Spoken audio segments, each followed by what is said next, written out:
আমি চ্যালেঞ্জ করছি কেন্দ্রীয় সংস্থাকে যে আপনার যদি ইন্টেনশন ঠিক থাকে আপনি 30 দিনের জায়গায় 15 দিন টাইম দিন।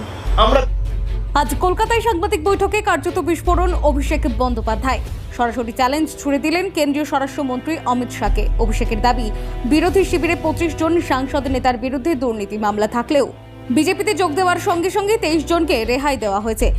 রাজনৈতিক প্রতিহিংসার রাজনীতি চালাচ্ছে কেন্দ্র, আর সে কারণেই তার সাফ চ্যালেঞ্জ। 30 নয় 15 দিন সময় দিন। অভিষেকের এই খোলা চ্যালেঞ্জে তীব্র আলোড়ন ছড়িয়েছে রাজ্যের রাজনীতিতে। দেখুন বিস্তারিত।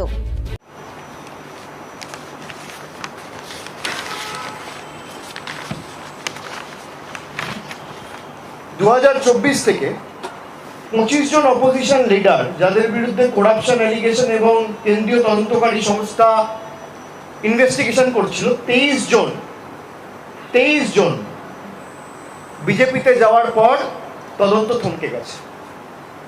তো বিজেপির লক্ষ্য কি? এই বিল এনে দুর্নীতি বন্ধ করা, না বিরোধী রাজনৈতিক দলগুলোকে হেনস্থা করে ভারতবর্ষকে বিরোধী শূন্য করা? বিজেপির ইন্টেনশন যদি সঠিক হতো তাহলে তো হেমন্ত বিশ্ব শর্মা, শুভেন্দু অধিকারী, অজিত পাওয়ার এরা কেউ বিজেপিতে গিয়ে পার পেয়ে যেত না।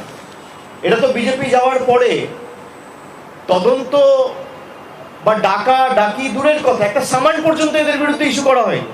রাতারাতি সব ধোয়া তুলসী পাতা হয়ে গেছে, ওয়াশিং মেশিন। আপনি বলে দিচ্ছেন 30 দিন।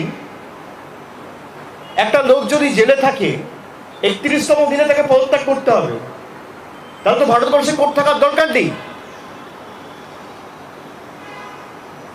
আমি চ্যালেঞ্জ করছি কেন্দ্রীয় সংস্থাকে যে আপনার যদি ইন্টেনশন ঠিক থাকে আপনি 30 দিনের জায়গায় 15 দিন টাইম দিন। আমরা বিল সমর্থন করব, কিন্তু প্রভিশনে রাখতে হবে যদি তার বিরুদ্ধে কোনো অভিযোগ প্রমাণ 15 দিনে না হয় তাহলে যে অফিসার ইনভলভ রয়েছে সেই ইনভেস্টিগেশনে তাকে তার ডবল সময় কিন্তু জেলে কাটাতে হবে। আপনি প্রভিশন রাখুন। এই বিল আমরা সাপোর্ট করব। কটা বিজেপির নেতা অ্যারেস্ট হয়েছে গত 10 বছরে? যাদের বিরুদ্ধে প্রধানমন্ত্রী অভিযোগ করেছে, এমনকি 7 দিন 10 দিন আগে গিয়েও যেখানে সভা করে বলে এসছে এই লোকটার বিরুদ্ধে অভিযোগ রয়েছে, 10 দিন পরে গিয়ে তাকেই বিজেপিতে জয়েন করিয়ে উপমুখ্যমন্ত্রী করেছে সেই রাষ্ট্রে। তাদের কাছে আমরা নৈতিকতার পাঠ শিখব। যে মমতা বন্দ্যোপাধ্যায় 40 বছর আগে যে টালির চালের ঘরে থাকতো, আজও সেই টালির চালের ঘরে থাকে, সেই মমতা বন্দ্যোপাধ্যায়ের কাছে আমরা নৈতিকতার পাঠ শিখবো না? যে বিজেপি 500 কোটি টাকার পার্টি অফিস তৈরি করে, তার কাছে আমরা নৈতিকতার পাঠ শিখবো। এই বিল কোনোদিন পাস করতে পারবে না, গিমিক। আমি তো চ্যালেঞ্জ করছি, আপনি পাস করুন। আমাদের 29টা এমপি, আপনাদের 240টা এমপি, পাস করুন বিল।